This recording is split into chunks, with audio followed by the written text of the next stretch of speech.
Hi everyone, this is Donna from Hollywood, California. It's not just paint, it's art by Donna. And as you can see here in this video, I'm going to show you some DIY and how you can make some little whisks to do our water marbling. So what you're going to do is you're going to buy a whisk broom. And I don't know if you remember years ago we used to use whisk brooms. I remember my dad using a whisk broom on his suit to take the lint off, but they do still sell them. So I purchased mine through Amazon, and what I did here is I clipped a few out from the back here, and I'm pulling them out. And we're going to take about 10 of these little husks, they call them, from the broom, and we're going to make these little whisks, and we're going to use those on our paints to disperse the paints in the water.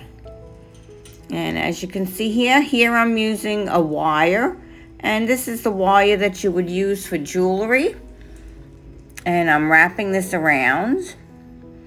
I do it quite a few times. You know, I want to keep it nice and tight because I'm going to keep these for a long time. And I'm going to use them in my paints. And you would normally use one per color.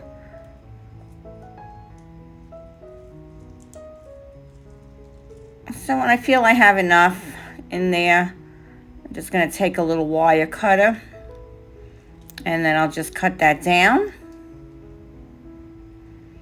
I think I got a little carried away here. I may have put a little too much wire on that one. I don't think I needed that much for this little stack here.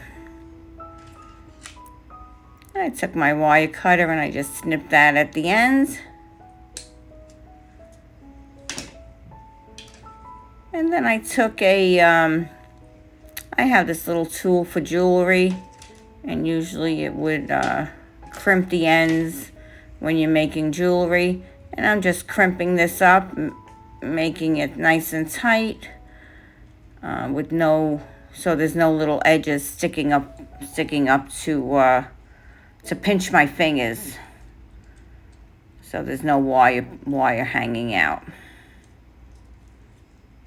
So I used wire on some of these, and then I did find some other material that I had, and that was it was bow wire, and I used to make bows at one time. I had this little bow dabra, it was called, and it had this it was more like it was a soft metallic I think, do I have that yet here? Let's see. Here we go. Should be getting to that. I'm making a little stack here. I do want them to be even. So anyway, it's called bow wire, and it's made by Bow Dabra, and I twisted that all around, and that also worked pretty well. And after I twisted that around the stack, what I did was I put a little drop of glue at the end to keep the material down. I may have been out of frame on this, I'm not too sure. Let's see. Oh, here we go. There we go. Yeah, this one is silver. Yeah, so I made these, I use this rather than rubber bands. I felt with a rubber band, you know how a rubber band gets old and then eventually it just kind of disintegrates and it cracks, and So I didn't want that to happen with these. I wanted to keep these for a while. So I'm using something that has a little more longevity to it. So as I finish this up, I cut the ends, and then I make some knots. I make a knot on one side, and then I make a knot on the other side. And so far I made 1, 2, 3, 4, 5, 6. I made 7 to start out, and I think that's enough for me to start with my water marbling. So I hope this was helpful, and it'll help you on your water marbling journey also. I did get this idea from Rajiv Surendra. He was an HGTV handmade. I found him on YouTube. I'll leave a link to his video down below. He has many different videos. He only had one on water marbling.